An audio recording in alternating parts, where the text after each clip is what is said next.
Good morning, everybody, and welcome to the first session of the day on the merchant stage. We're going to be talking about data and marketplace and how it works, in particular around search. This is going to be a very interactive session. We're going to talk about from different angles, a marketplace angle, a technology angle, and also from a merchant who's actually selling and got a live experience about integrating with these different marketplaces. My name's Andrew Rowson, and I am head of services over at Ecom Motors. Ecom Motors is a collaboration between two organizations, Emotive, where I'm CEO, which has been established for over 8 years, and Volo, which is an awesome technology platform which enables you to automate a lot of processes on marketplaces. We have a particular angle around aftermarket and parts and accessories. That's where our specialism lies. But both Emotive and Volo do embrace other different categories and have worked with lots of other categories and experience in those different areas over the years they've been running as well. We're going to be talking about data and how important it is on marketplaces. And we're going to cover a few different subjects as part of that. Really important is embracing the customer journey and why marketplaces require data in a certain way.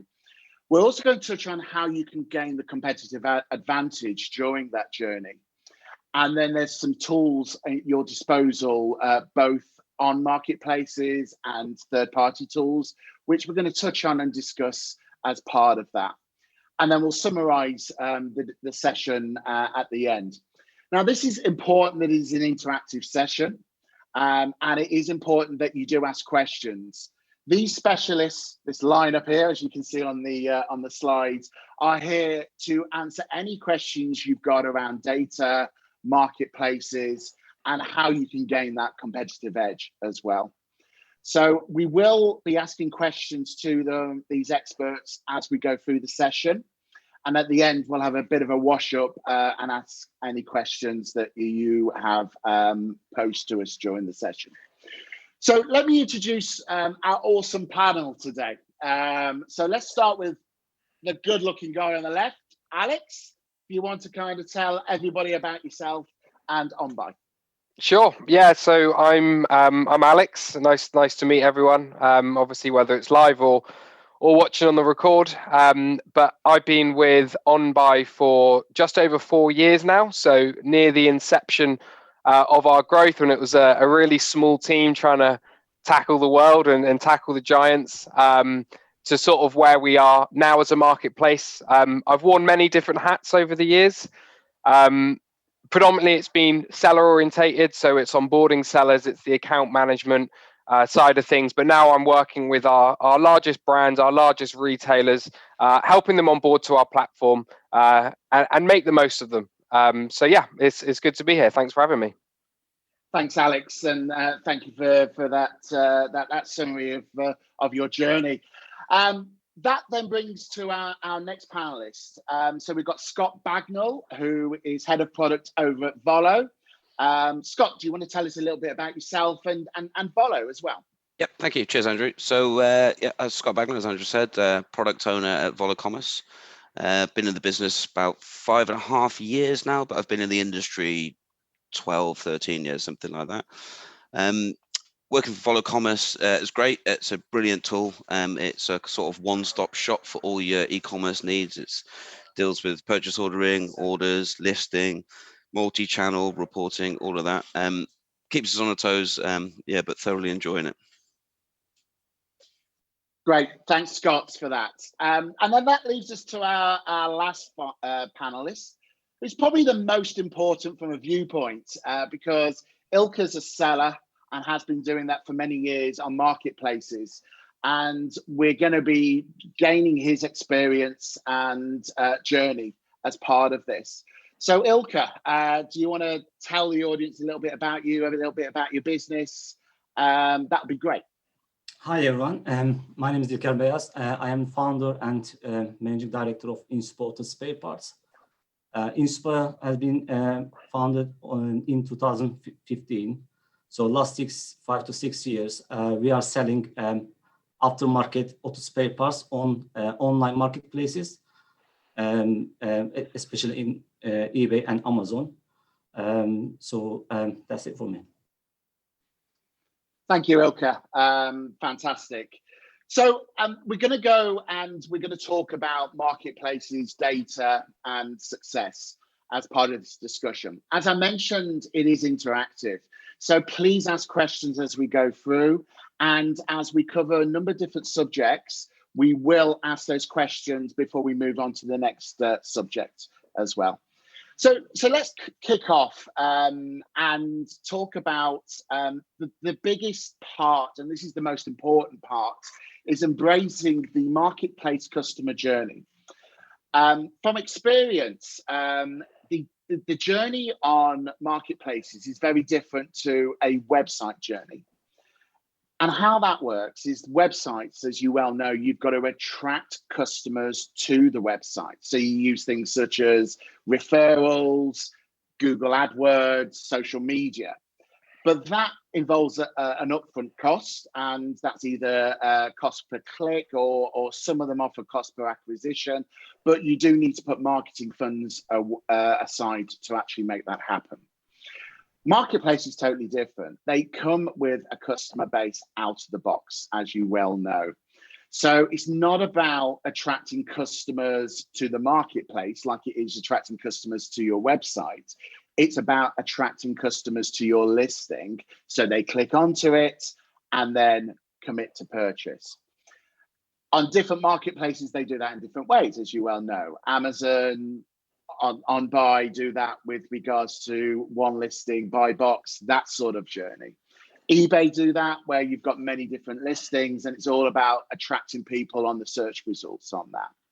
But behind that is data. And it's about having your data in the right place so people can find your listing and optimizing that data. So whatever they're using in order to find, whether that's keyword or filter search, they are coming onto your listing as number one on there. Ilka, what I'd like to do is just ask you a question as a marketplace seller. We've mentioned the different ways that the listings work on eBay and Amazon and OnBuy. How does that affect you with how you put the data across to actually attract people to buy on your listings on the different channels? Well, I can't say that there's huge differences in between those marketplaces, but of course there are some differences because both marketplaces has their own structure, own limitations, and their own algorithms. So you need to prepare your data according to those algorithms and limitations. So at the end of the day, it's about how you present your listing and the visibility. So if you want to gain more visibility on those platforms, you need to understand the algorithm and you need to prepare your data according to these algorithms. For example, for eBay, title and item specifics is very important. So you need to concentrate on those factors and you need to optimize your title to be able to meet those what algorithm wants from those listings. For Amazon, it's about the buy box and the bullet points are very important. But for both marketplaces, the fitment and K codes are very important. So your data in terms of the fitment has to be very accurate and clear to be able to gain more sales. Thank you, Ilka. And just to explain to the people that don't understand what K codes are, that is around what you sell car parts, Ilka. So yeah, that is around what your listing fits. So that's using different industry catalogs in order to upload that information. So it's embracing the buying journey. So, for example, buyers, consumers normally start their journey about what car they drive. Yes. And then they look at what part they're looking for. And then if they've got a particular brand or technical data, they then filter down in that way.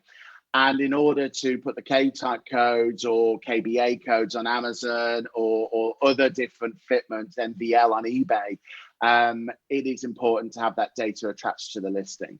So, yeah, that's really important. It's all data points. Because sorry, go on. Just wanted to add, because at the moment, many customers are using their number plates when they search car parts. So they first put their number plate on the platform and then search for the parts they require. So if your K codes, the fitment data is not complete, so even though the part you're selling might fit their vehicle, but it won't be shown to them. That's very important. Yeah, no, absolutely. And then when we look at other categories, that's where the item specifics come in. So fashion, for example, it's color, it's size, it's material. All that is filterable on marketplaces in order for you to actually embrace that buying journey. So whether it's technology, home and garden, clothing, it is important that you actually index to those points. Otherwise, people can't find your product. So I think that's good to actually then move on to Alex. You know, the question on most people's lips, is how can I get my item on the first page? Yeah, it's a great question. And I guess from a marketplace side of things, there's, firstly, we're growing very quickly with an evolving product. So our algorithms are far from finished from where we would like them. But I guess that for us, there's sort of two key algorithms that shape the core buyer experience. So one of them's the product ranking and the other one's the seller ranking. So the product ranking is basically where the product would rank within categories. Typically for us, this is sales. So, products with the most sales are typically at the top of the list within categories.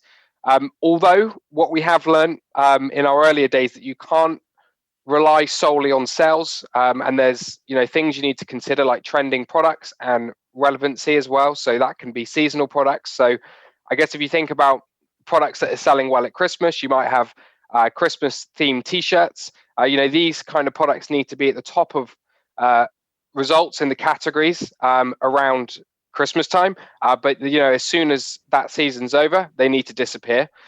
So there's things like that we need to consider. We have thought about using views. Products that are getting loads of views on products on listings, and to obviously bump them up. But that said, if they're getting views but no sales, then that actually would suggest that there's something wrong with the product. So obviously you would need to investigate that.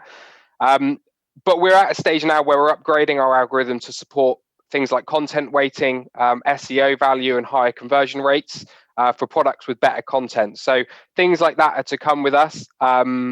A completely different department that obviously deals with things like that. But yeah, certainly shaping up what we're doing. And then secondly, with the seller ranking, obviously you mentioned that we operate a catalog system. So, it's the lead box or the buy box. And this is obviously the algorithm which determines which seller wins that lead listing or the best offer for the buyer. Again, this is far from being finished for us, but it's a careful balance between trust versus price. And we don't necessarily want a new seller to onboard onto our platform and simply win the lead listing because they price more competitively, as they typically won't have the reviews to ensure buyer protection and sort of proven confidence for us. So obviously things like feedback start to get taken into consideration. Obviously, the customer can review all the offers on the page and choose a best fit. And at some points you don't even need to consider price. It's down to delivery time frame. They want that product. If it's going to be £5 more, but it will come tomorrow, then they're going to choose that option. And then what also I'd say about is refurbished. For us, refurbished was something that it didn't even make sense to have an algorithm to compare sellers because there are too many factors to consider. There's condition notes, there's things like warranty. So instead, we basically allowed the seller to choose. There was no lead listing basically on Refurb. They can just choose out of the list of all the Refurb sellers of which one best suits their needs. There are other factors like sponsoring products and things, but hopefully I have a chance to speak about that a little later. Fantastic. Thank you, Alex, for that.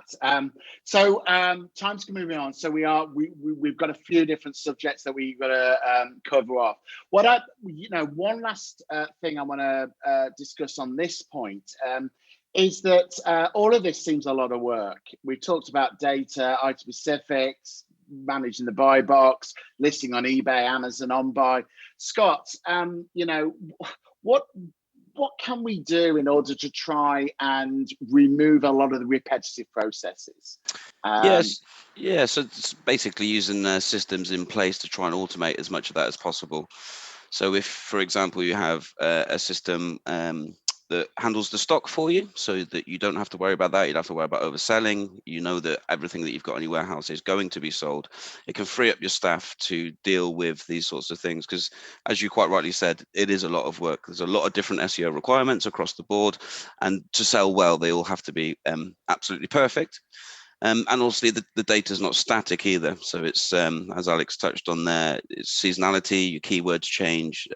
So it's, you need to put FAQs in there, this sort of stuff. So you need to free up the staff's time. And automating as many processes on the marketplace as possible is key. And the first one there is definitely stock updates, order downloads, these sorts of things. Just bringing it all into one place. Everything happens automatically and seamless. Fantastic. Thank you, Scott. So we have our first question in before we move on to the next subject. And this one's for Alex over at OnBuy. I've been with OnBuy for a few years. Recently, I had a big push for a new collection of my own brand, fine jewelry, precious metal with natural gemstones. I'm at max 10% boost and have 5% launch sale, but I'm getting no traction. Is there any way we can see volume, traffic sales by category, and we can see how the marketplace can work for my business? Yeah, so jewelry's been an interesting one for us, and we've actually got a whole team working on some categories that we, in the past haven't been so strong on. And you'll see within the jewelry, we don't have things like fine jewelry. I think at the moment it all actually comes under costume jewelry, I believe, or something else. So we've got a whole team working on that function now. Obviously, once these categories are complete and where we want them to be, obviously that's going to certainly help drive your sales. What I would say is reach out to your account manager or myself after this call, and we can obviously take a look and just see what we can do to grow your sales. And if there's anything that you're missing from our side that's quite apparent, but like I say, there's loads of work going into jewelry specifically over the coming months. So I would imagine that's going to certainly benefit you. Great, thank you for that. Just one thing I want to add to that is that OnBuy is a relatively new site and growing really, really fast. If you look at the journey that eBay and Amazon, when they were in the UK, they launched and then improved the buying journey in certain categories as they went on. So automotive, for example, it was all keyword search until 8-9 years ago.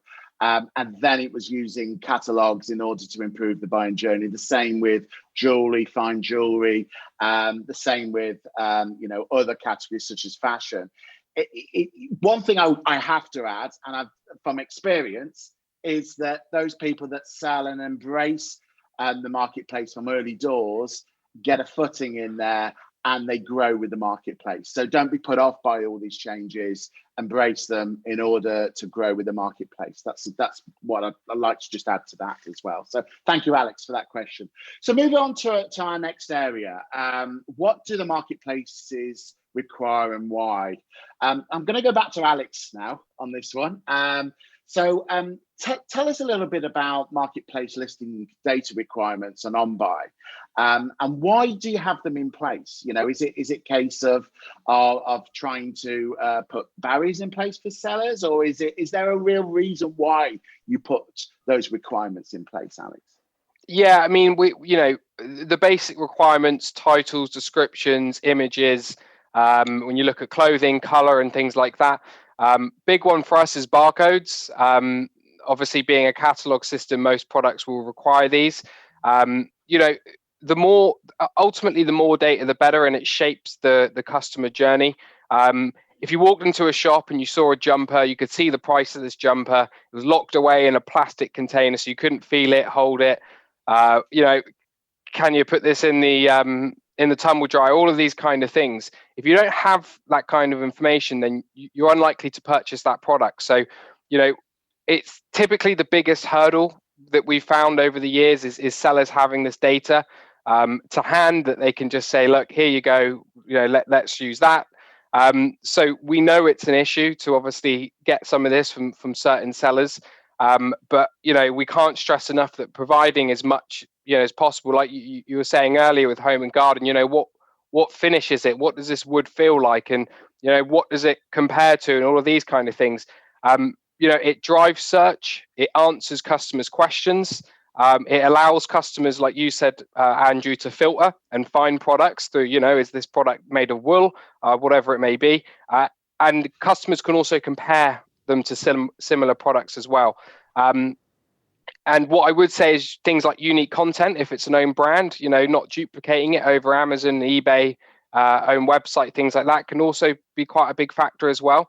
But we're constantly looking to sort of enrich our data using it, through external sources like Nielsen's, IceCat, direct from brands as well, wanting to make sure that their brand being presented well through our platform, even if they're not selling the brand themselves through on-buy, but for resellers. So yeah, we're doing a lot of work ourselves, but also it's a case of sellers trying to get this for us to ultimately grow their sales. Yeah, great answer there, Alex. Thank you for that. One thing that is really important, this isn't rocket science. And I always say to people, you've got to think as a buyer, what makes you find items and what helps you in order to make a selection when you're buying online or through bricks and mortar. And for those of you that have bricks and mortar stores on the high streets, you invest a lot of time in getting shop displays and displaying your item and advertising and graphics and all point of sale around that. You've got to do the same online as well. You've got to make sure that you're embracing that data journey. And that's either, if you've got the time to do it yourself or working with a third party that has expertise in this area. But data is king. Data is key out of all of that. Ilka, probably someone who's got the T-shirt on data and embracing those different journeys.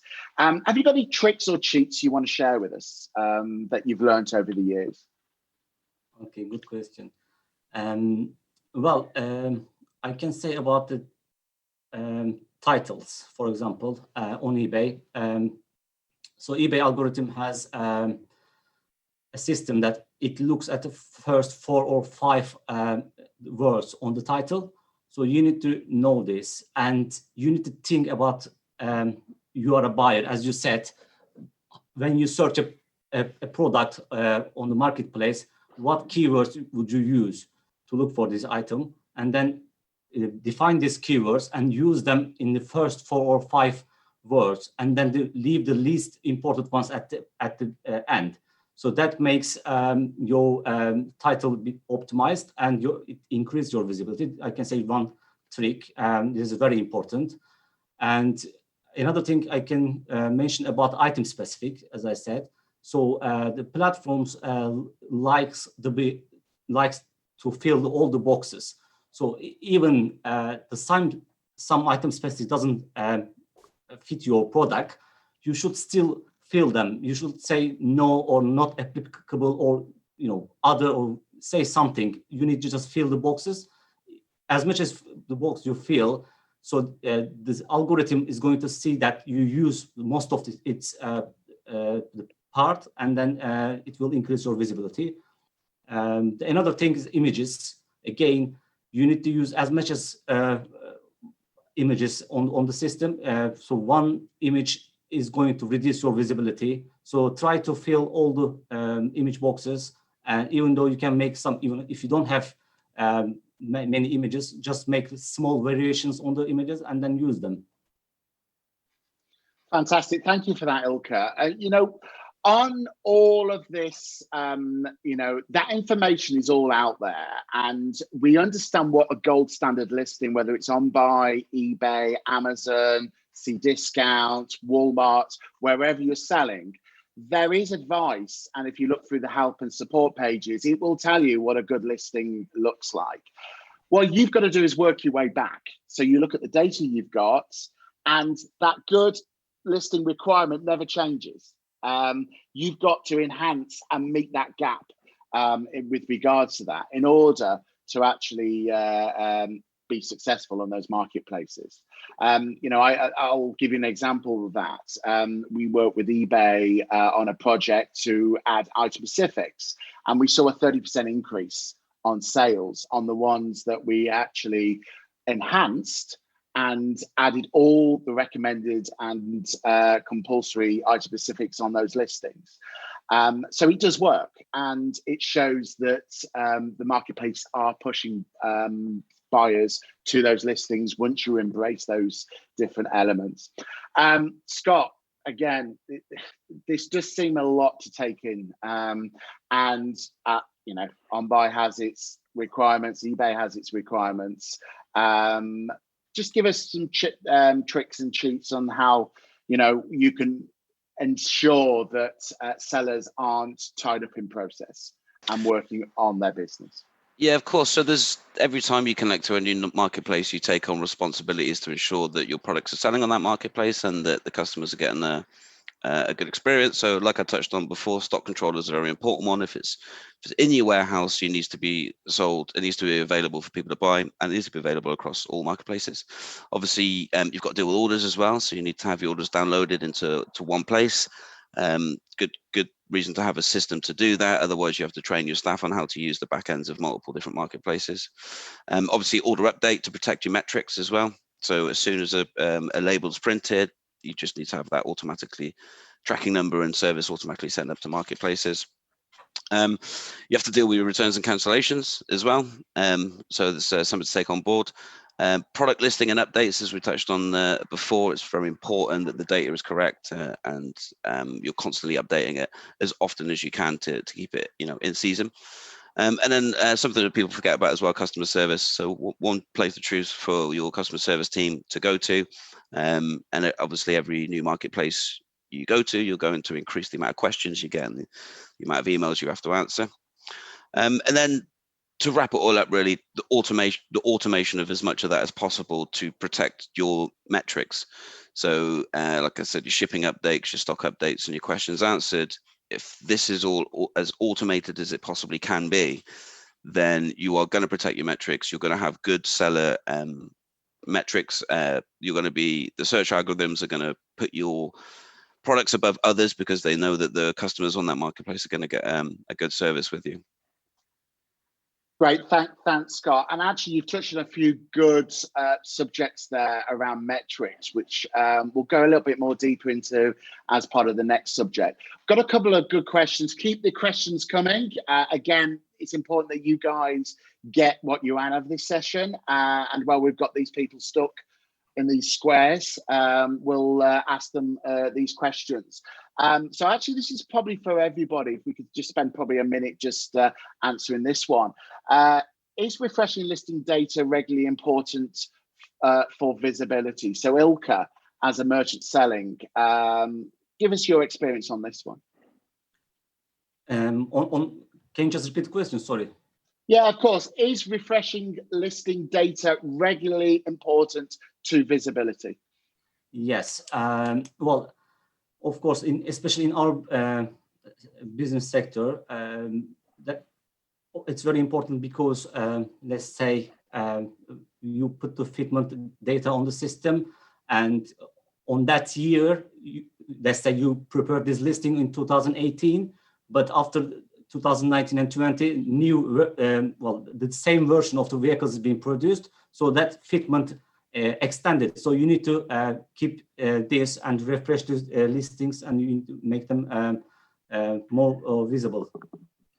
Great. Thank you for that, Ilka. Alex, from a marketplace point of view, is stagnant data important, or do you need to refresh it? Yeah, similar to what Ilka said with things like that. Obviously, that's really relevant. Obviously, it's slightly different where we operate a catalog system. So, a pair of Sony headphones is a pair of Sony headphones if that's the data. So yeah, I would say it's slightly different, but certainly within, and also once there's multiple sellers on that listing, it then has to go through a team to actually change that data. So it's more difficult to do that. But yeah, I would agree with Ilka with things like that in certain areas. Yes, it is important. Yeah, and I think it's good to look at how the listings work on the different channels. So on Buy and Amazon, you're bidding against that if you're not the brand or you're not created the listing.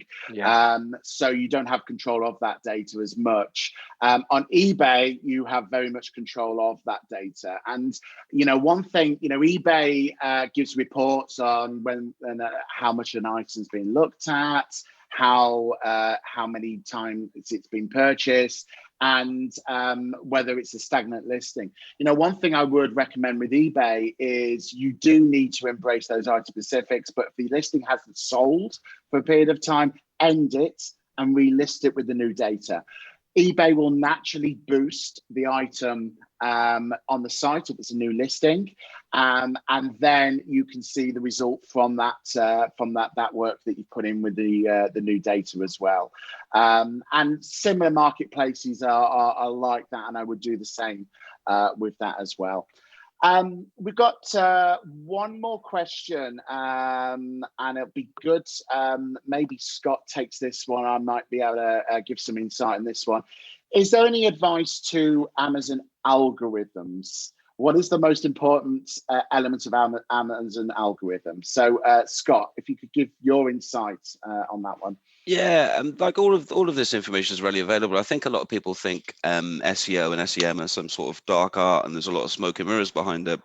But genuinely, Amazon have their own pages, eBay do, on exactly what their search algorithms are looking for and how they work. And it's a combination of bringing it all together, really. There's no sort of one real important thing. You kind of need to do everything correctly to sort of appease the algorithm gods. And that would be, as we touched on before, titles, very important. The title has to be the correct length. Use as much of the length of the title as possible, because that's where the search algorithm gets a lot of its keywords from.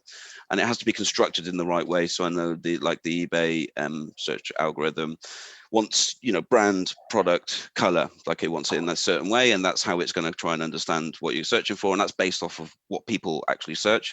And the next thing would probably be all your attributes, your item specifics. To fill out as much of those as possible. I can't remember the exact data on it, but I think over 30% of searches have some sort of left menu checkbox checked. Now, if you don't have the attribute in place in your data, that means you won't be shown. So even if your t-shirt is red and someone's ticked red, you will disappear from search. So it's basically just having as much of it done as possible, and I'm bringing it all together. So there's no real one solid important thing. There's a few that you have to go through. Great. Thanks for that, Scott.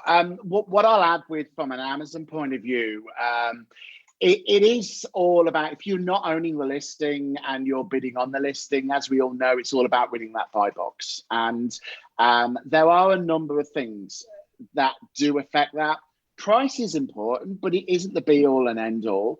And you need to be scientific, looking at availability, looking at whether you can embrace the Amazon Prime program. And I have to say, Amazon is geared up to embracing their programs. So if you embrace it, you've got a better chance in order to win that buy box. I have seen things, as a buyer, actually, where I've then had to click into the other sellers and seen it cheaper and at the same delivery time. as the person that's got the buy box. And it's not always Amazon that wins the buy box, although they are the house, and there is an argument that the house always wins in everything. There are a lot of resellers and brands that do win that buy box, but it is also about reputation and those metrics behind that as well that fits into that thing. But a lot of this information is also on the Amazon help pages. And I understand your question, understand which is weighting more. I would say Prime, delivery time, and price are the biggest areas out of that. Actually, that's a good segue to move into our next area that we're going to talk about. We've talked a lot about product data and how important that is. Actually, data in all its form when it comes to marketplaces are important. And you as a seller and reviews, whether as a seller or as a product, are really, really important as part of that. I know we're kind of tight for time, so I'm going to quickly run to Alex and throw a kind of direct question to you. Would you say marketplaces are judge and jury for sellers? You know, do they dictate everything for sellers? Well, it's a difficult question to say. I mean, you know, and we're looking at it from our perspective as well. You know, we've got a duty to ensure that, you know, the sellers that we're onboarding to our marketplace are going to give the best possible customer experience to our sellers. And I think, you know, there's a lot of buyers out there now that will purchase a product from OnBuy. If it doesn't arrive on time, they then think that, you know, it was us that was fulfilling that order. When actually, you know, it's a reseller there or brand or whatever it is, you know, actually, you know, dealing with the end-to-end customer. So obviously as a marketplace, you know, we can't have our reputation damaged. So, you know, when you look at things like metrics and things like that, you know, these are all in place just to make sure that, you know, sellers are doing their part. We can talk to sellers if there's any issues or things like that. Ultimately, we want people selling products, but we also want them providing the best service as well. So it's obviously that sort of, you know, a level seesaw. Yeah, I think that's really important because actually marketplaces need both buyers and sellers in order for them to survive. So if you look at marketplaces such as OnBuy and eBay, where they partner and they don't compete, they need both of them really in order for them to actually bring, you know, buyers to the platform for you to actually as sellers sell on that platform. And part of that is the reputational programs that they put in place.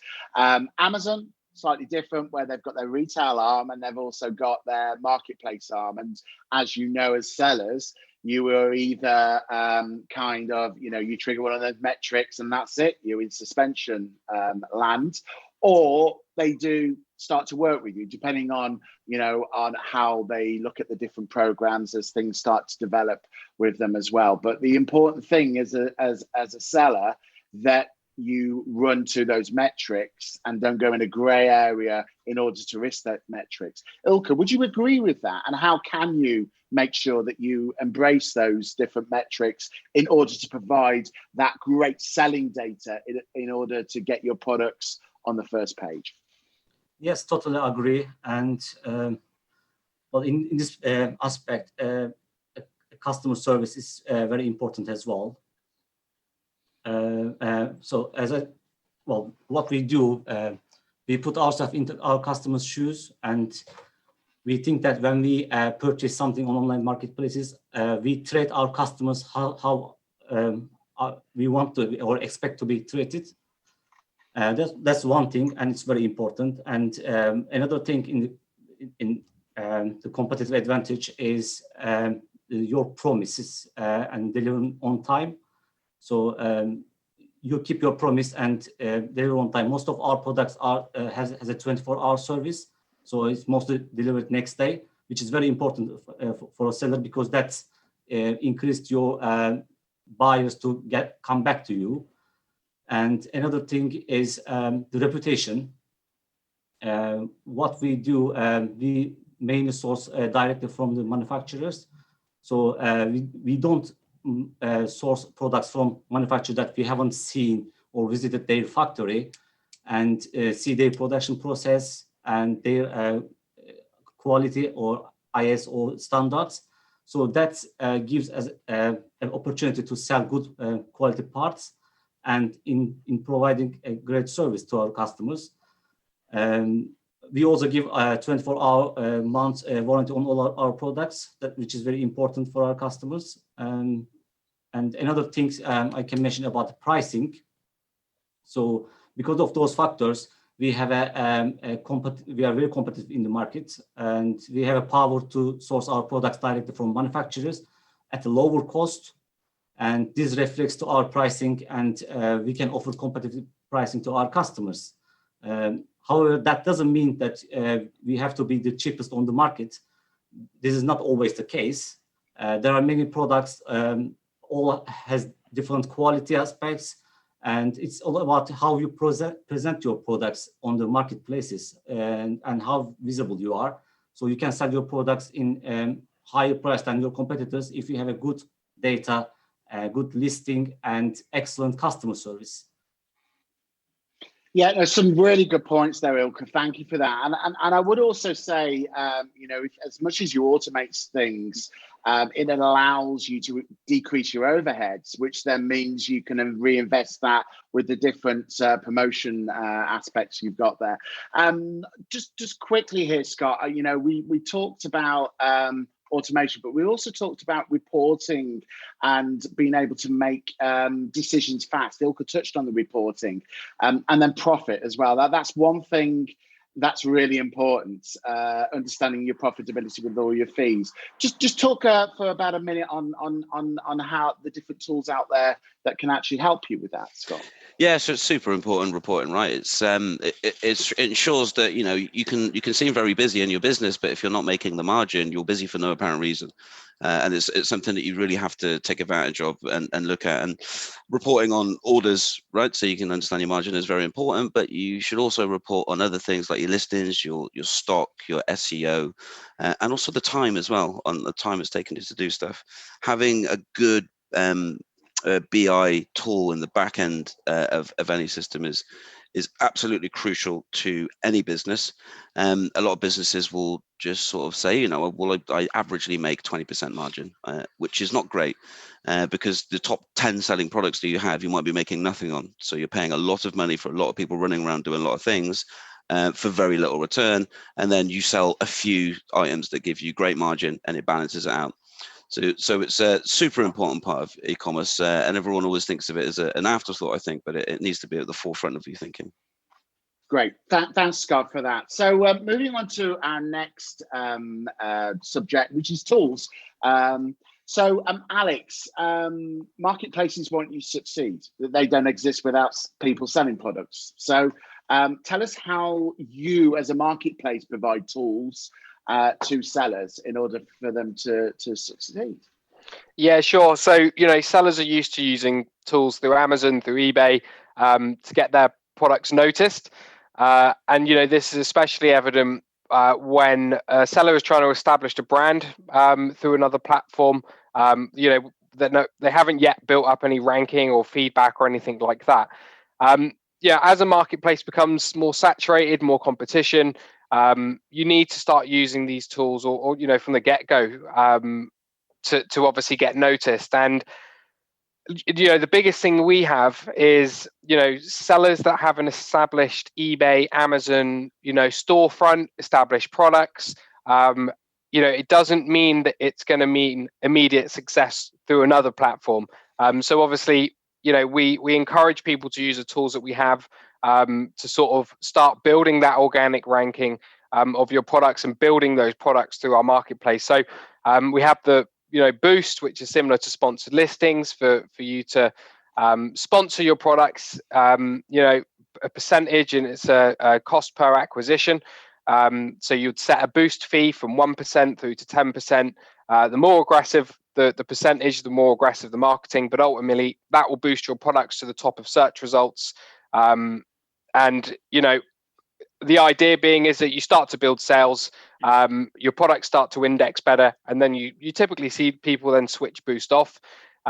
You've got Sell Price, which is another tool where sellers can basically run their own promotions. They can start a start date, an end date, a percentage off of that product. and that will show as a saving on the front end for the customer as well. So I'm trying to rattle through these as quickly as I can.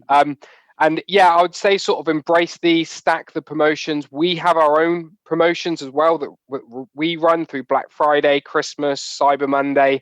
And on these occasions, we've knocked off percentages of our selling fees, and we've removed that percentage across every single listing through our product, through our catalog. So, sellers using Boost, using sale price, and then embracing what we're doing as a marketplace should, ultimately stack up to really good results. Thank you, Alex. So we just had one question come in. Actually, it's to you, Ilka. Would you actually agree with these? As a seller, would you agree that these programs help you, or do you think they are just taking your time up in order to follow a marketplace strategy?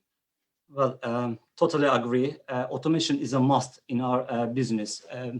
Well, it gives you a lot of flexibility and cut the cost of staff, minimize the risks and mistakes.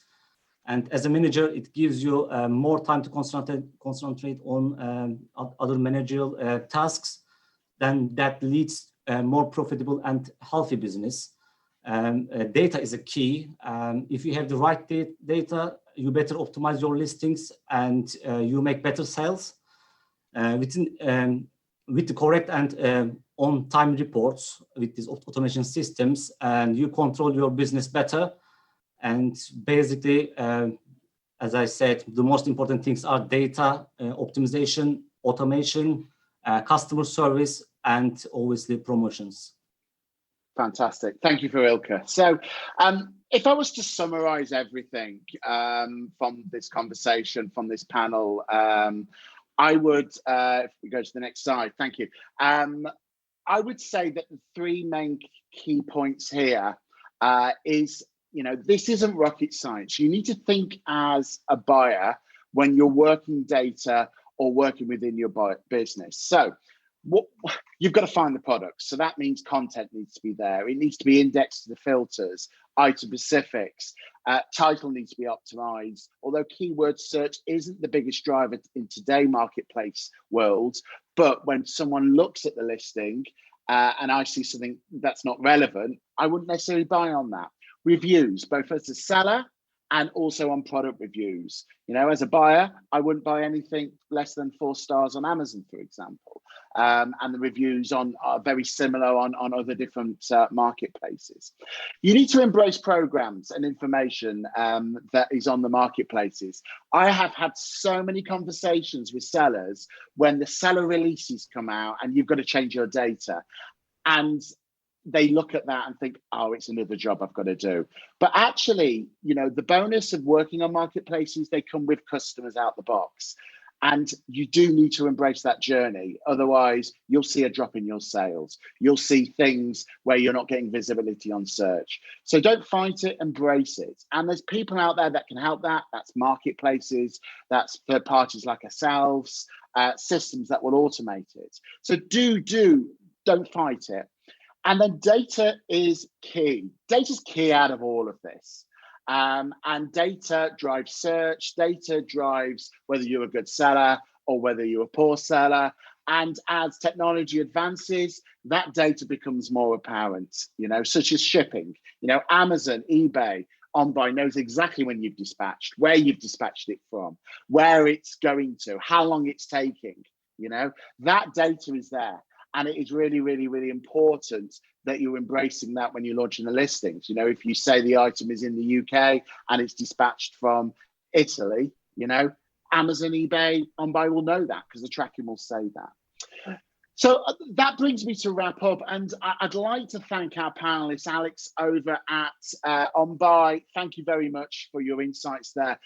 Scott over at Volo, and Ilka, who is at the Cold Face selling online. So thank you very much for that. These guys will be available in the networking rooms. They will be available for you to talk to as well. And also please reach out to them.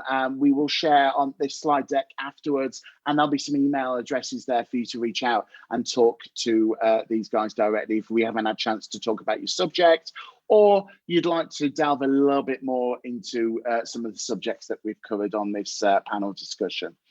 That leads me to say thank you for attending as well. And thank you for the great questions. It's great that it's been interactive, and we really, really appreciate that. Do take advantage of the rest of Tamebay Live. It is a week full of insights. And if you've taken one or two things away from our discussion today, that means we've done our job. So I really, really appreciate that. And thank you very much for all of that. And I think I'm up to time. I'm just waiting. This is the longest minute I've experienced. I wish it was longer for the rest because I've got someone counting down here, but I think we're really up to time. So thank you very much for your time.